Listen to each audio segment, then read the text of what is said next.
Well, now I want to turn to a modeler that I think you're really going to enjoy, Ralph Renzetti.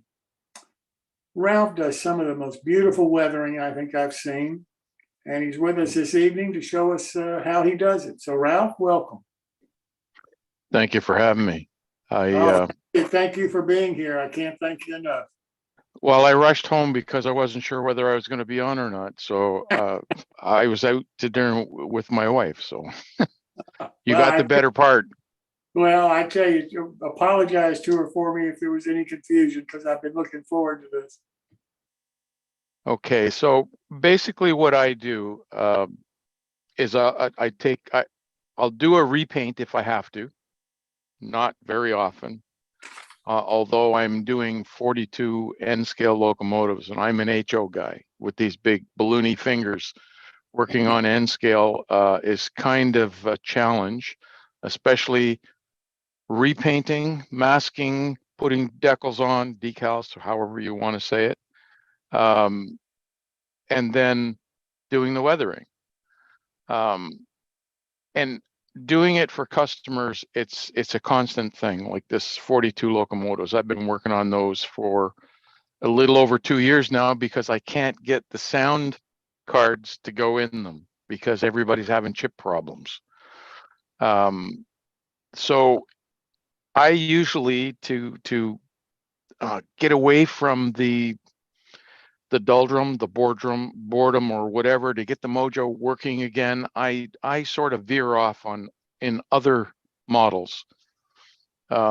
So this thing that I'm going to present tonight is what I call a mystery barn find.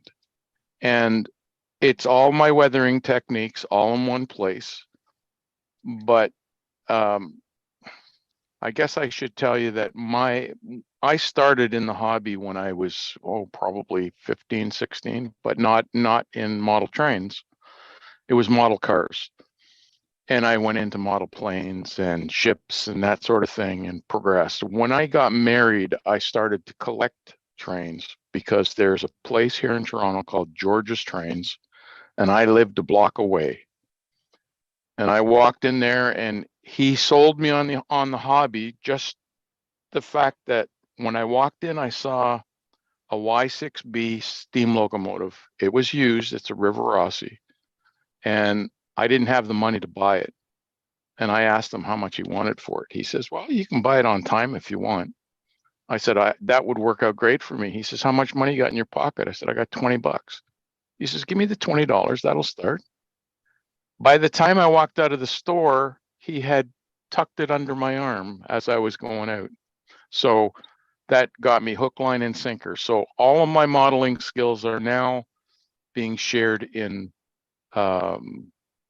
my hobby of model trains.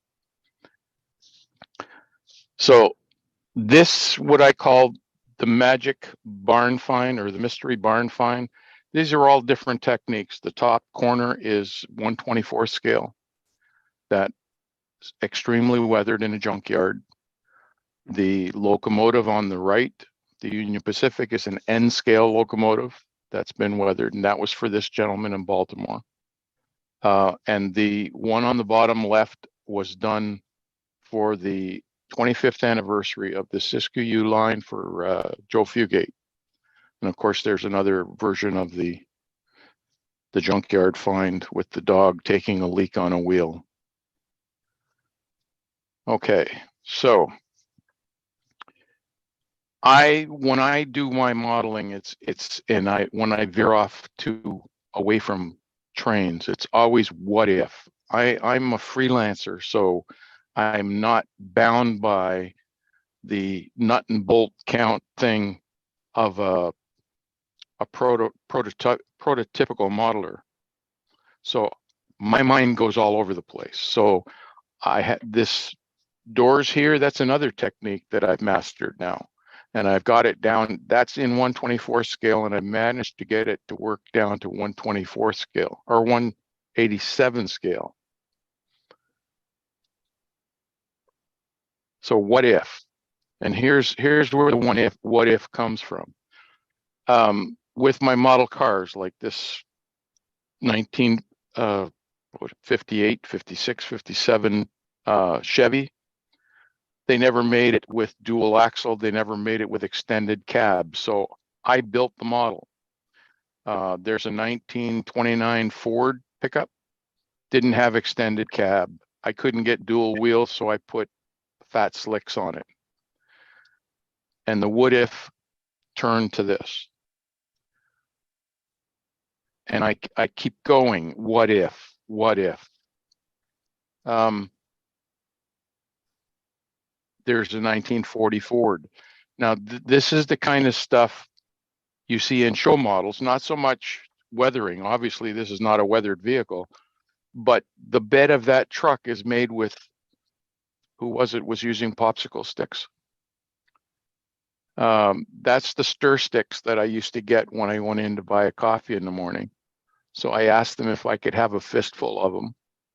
And you make up a bed and you put varnish on it and polish the hell out of it. And I had some stainless steel strips photo etched. What if? That's a Ferrari Mythos. We used to have on in Toronto here. There's a highway that splits the city called the Don Valley Parkway, and it's policed by the Toronto Police. All the other highways around are the Ontario Provincial Police. Well, they used to have a Camaro. When I was a kid, the story was it was a Corvette. They called it the Interceptor. So my thing was, what if? So there's the Ferrari. Okay, getting into the barn find. 1/24 scale. And I love doing dioramas. I can sit and just go down one rabbit hole after another and keep on going with the what if theory. And well, you'll see. I think we've all had this, or maybe we haven't. I don't know. I can recall when I was a kid, there was this story about a car that was found in a garage. This, like a pot of gold. It was a car in a barn that was ages old, but it was everybody's wish to have this car, like a Corvette or whatever. So I sort of got the same idea. And it takes me back sometime after 1989 in February, July 3rd. The progress is the presentation. So the car, we won't get into that yet. So this is all scratch building. This is all wood that I had out in the garage. This is the barn I'm building up. So I've used cardboard as the wall, and I'm going to build on the cardboard. But all the strips and the beams and everything are all cut on my table saw outside. This was done in the wintertime, so I couldn't get out to the hobby shop.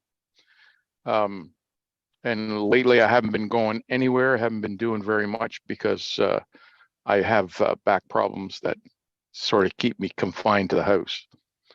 So with a little bit of playing around in 1/24 scale, and this works down to O scale as well. You can put knots in these boards that are not there to start with by using barbecue skewers or wooden toothpicks. You drill a hole, you glue the toothpick in, and then snip it off and sand it down. I use what the heck do they call it? A card file. It's for cleaning files. It's a very short-haired steel brush or wire brush, and you can actually create grooves or the wood grain in the wood. You can enhance it with that, which is what I do. And the stains that I used on here, this is just a hunter line stain. Since it's a barn, it's not a spectacular color. The stone walls here is just a casting that I got from Sterling Models. And I pour my own my castings from a mold that I got from them, and it works really well. And if you play around with it, you can actually join it one piece to the other and make a complete long wall.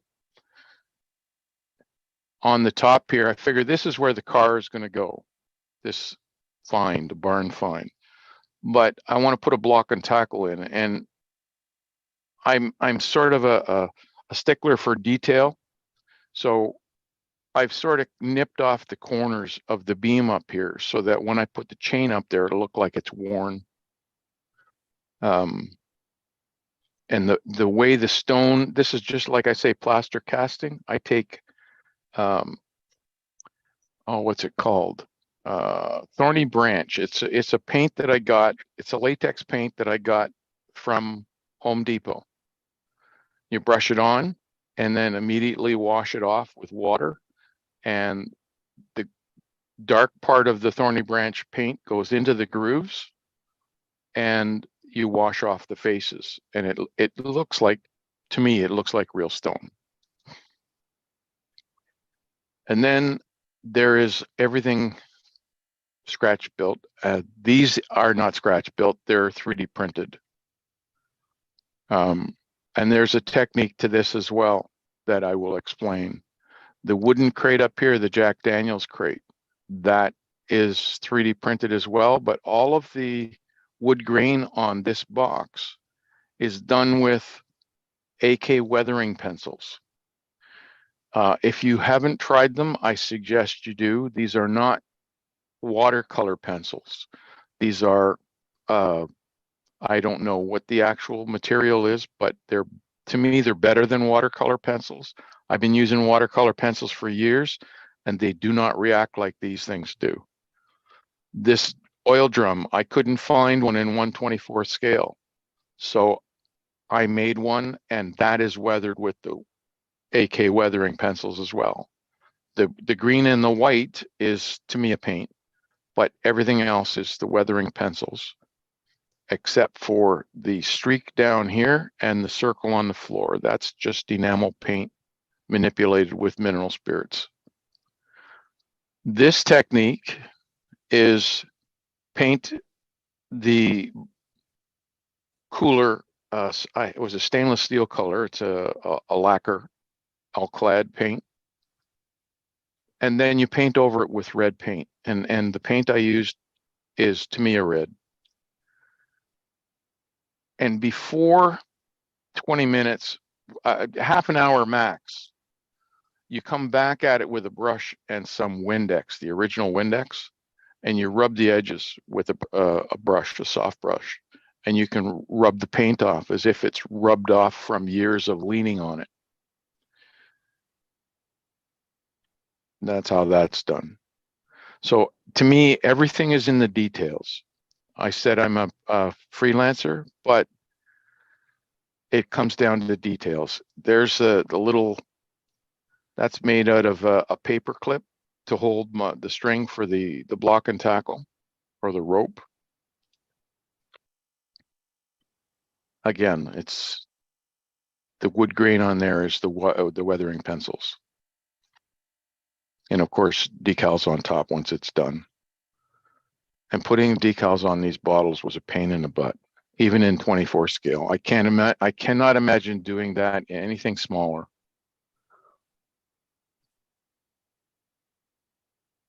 So there's a black block and tackle with the chain. That's all scratch built again, just pieces of plastic put together to make it look like a block and tackle. The hook is a piece of, I think it was 18 gauge wire. Maybe it was bigger than that to make the hook. Threw some sand around the bottom and then put some more stain on it. This, I really fell in love with doing this wood chipping. This is the way I would have normally done it, and then you somehow put paint on and wash it down so that it looks like, I'm not even sure how you would do it because I've never tried that. But this one, you put some grooves into the paint, you stain the boards, whatever color you're going to use. I use Hunter line stains. And this is done with wax paper and Vaseline. You put wax paper on a surface. I tape it down so it doesn't move. You smear Vaseline with your finger on it, nice thin coat. And then with your boards, after you've stained them, I sealed them with a light coat of varnish. Doesn't matter which one you use. And then with a gloss paint and a brush, you just sort of put dabs of gloss paint along the board and then put it down on top of the wax paper. Well, sorry, I missed the step. You got to paint the wax paper, the Vaseline, and I used acrylic paint. Stick it down and overnight, and then you peel it off, and that's the effect you get. So I decided, well, I'm going to put another coat on. So I put a blue on, and I got that effect. And that was the door for this barn find. The padlock is just a piece of a part sprue with a part of a staple through the chain.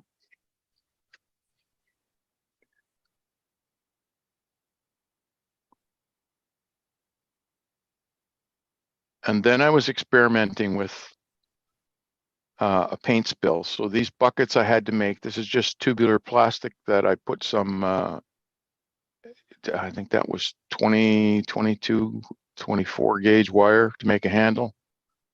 Put a little dot of plastic on either side to have the reinforced part, stuck the wire in, painted it silver. And I used my wife's inkjet, laser jet printer to print the labels, Sherwin-Williams. And the brush is just a piece of plastic flattened out with a piece of aluminum foil wrapped around it. So that's how it sat on the shelf, spilled over onto the Coke machine with the brush down there. I was going to do so much to this thing. I still haven't finished it completely. I wanted to redo the spokes on the motorcycle on the back with real wire. I never got around to it. I thought, no, that's too tedious. I'm not going to do that. That's another rabbit hole I don't need to go down. The oil funnel is made out of a piece of aluminum foil. And you can see the size of the bottles compared to the finger. So I scrounged around, got some parts out of the parts bin that I have. There's an old radiator on the floor. And the next thing is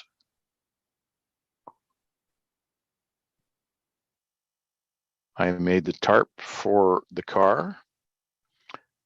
All the metal pieces, this corrugated stuff here, if you ever have grandkids, well, everybody's got grandkids, I think.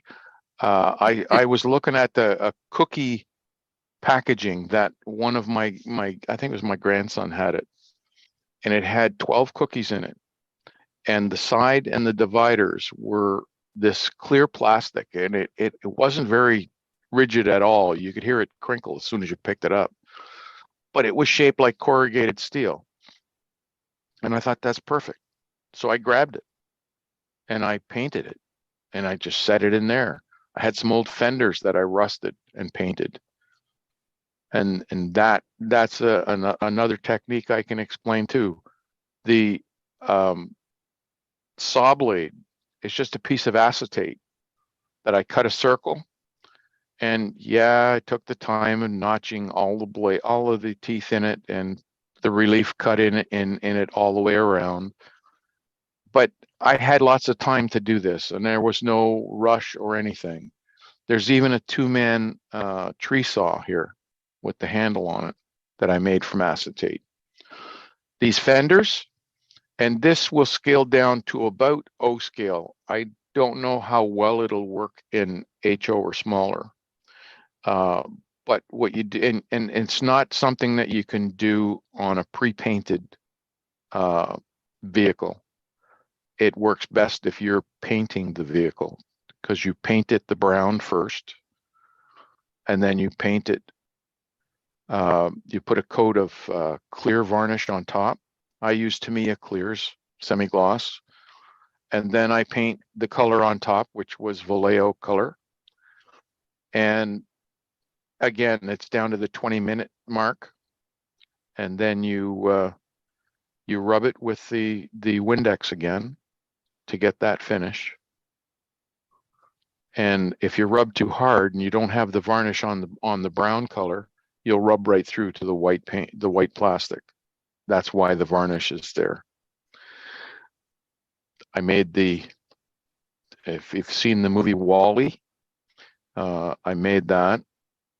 Oh, the hockey stick's missing. I made a hockey stick too that sits in the corner. Oh, there it is up there.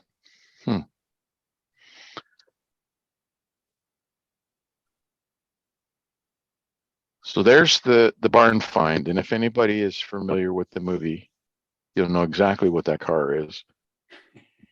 But the idea here is the tarpaulin. This will work right down to end scale where you can make the tarpaulin. This is Kleenex tissue soaked with 50% or 60-40 of glue and water, white glue. And you drape it down so that it has the look of gravity pulling it down. Even over here, I put some clips on it to help. But in order to make sure it didn't stick to the car, I covered the car with saran wrap or that cling wrap.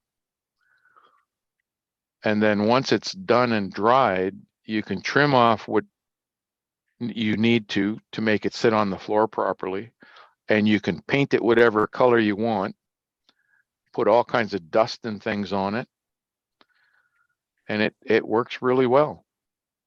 I put 3-4 coats of paint, glue on it and then painted it. So this little guy, Wally, painted and weathered, scratch built.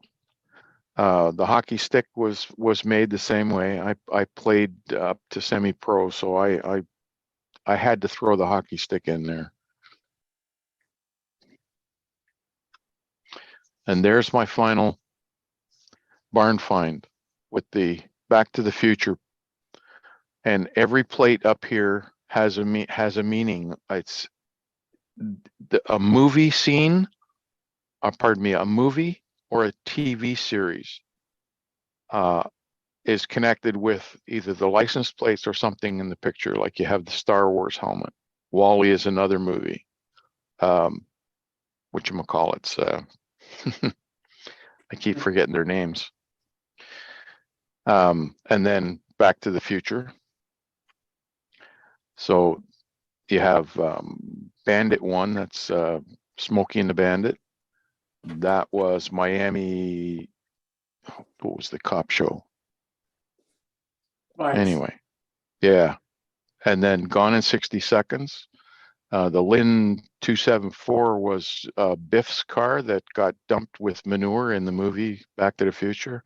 And there's a whole bunch of different things in there, but it's all in the details. The more details you put in, the more of a story it's going to tell. And this applies to our modeling in railroad as well.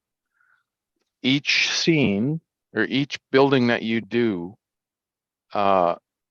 is a different scene. As you move along, it's like watching a movie. Every structure you come to, it's a different story. Or every train that goes through is a different actor. That sort of thing. So that's my presentation. If anybody has any questions, there you go. There's the different movies. Miami Vice, Iron Man, Smokey and the Bandit, Adam 12, Psycho, Gone in 60 Seconds, Caddyshack, and Biff's car. Fantastic. I think it is too. That's why I thought that everybody would love to see how you do things. And I was so impressed, Ralph, that I think it's really great. It really is. So thank you so much for being here this evening. There's another thing that sort of distracts me from all the other stuff. I hate graffiti. So if I'm going to do graffiti, I'm going to make it memorable and something that you're going to recognize immediately.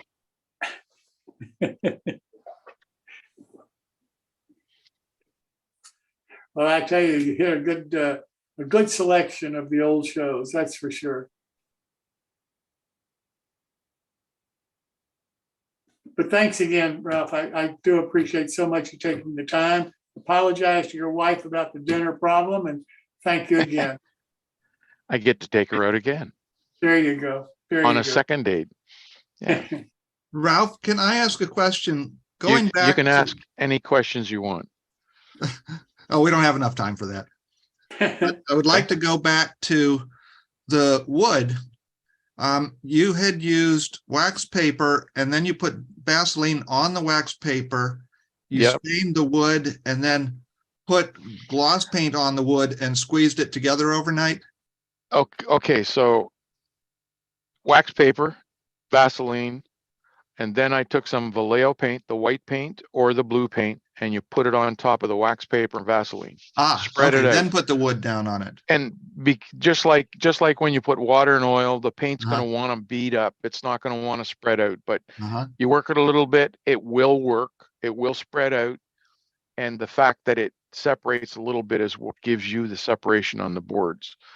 So then you put dots of gloss on the board and put it down on top of there and let it sit overnight. Got it. Okay, And then when I you peel them off, did that once and wasn't sure what I had done, but it came out looking great. All right, thank you so much. You're welcome. Anybody else have any questions for Ralph? Yeah, I've got a bunch of questions, but I'll just ask one.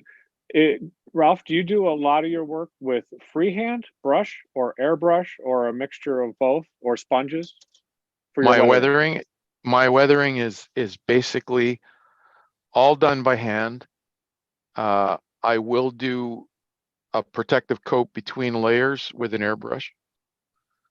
I use acrylics, basically the clears, and I use oil paints. I use acrylic paints. I use watercolors. I apply with a brush. I apply with a sponge. I take off with whatever I can, use. But the airbrush is for my in-between layers and a final dull coat. And I don't buy the dull coat in the rattle can, although I do have a backup can just in case I run out. I buy it in bottles. It's an 1 3/4 ounce bottle, and I mix it 50-50. And that's what I used for my final coat, just dull coat. I mix the clear acrylics 50-50 as well, but I mix it with alcohol. Tamiya and alcohol. Thank you. Ralph, thanks again so much for being here this evening. I listened to you for hours. I'm so impressed with the way that you do things and the weathering techniques that you've developed. But thanks so much for telling us. Maybe next time I can actually do something on screen for you. That would be great. There's something I'm working on right now. It's an ocean mine, beached, and the little girl's going to sit on top of it. But that's another project. Well, I tell you, anytime that you're ready to come back, you just let me know, because I tell you, I so admire your modeling. Thank you. Thank you.